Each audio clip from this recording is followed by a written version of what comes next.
അവിടെ ദോശ കൊടുക്കേ. അവിടെ ഒന്നുണ്ടേ ഇവിടെ ദോശയുണ്ടോ? രണ്ട് ചായ പറഞ്ഞേ. ശരി ശരി. എന്താ ഇത്?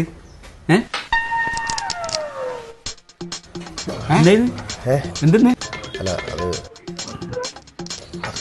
അത് എന്തെന്ന് ഞാൻ അന്താറിനെ വിളിക്കേ. വരൂ വരൂ. നീ ഒരു കൂറ വിട്ടുണ്ട്. ആ നോക്ക്. അന്താട്ട ഇതെന്നാ? നിങ്ങൾ എല്ലാവർക്കും പീടിയയിൽ ഇതന്നെയാ കൊടുക്കല്? ഇത് മുളകല്ലേ? അതിനെ കൂടി ഒരു ചായ എടുക്കട്ടെ. ഞാൻ പറഞ്ഞില്ലേ കൂറയാന്ന്.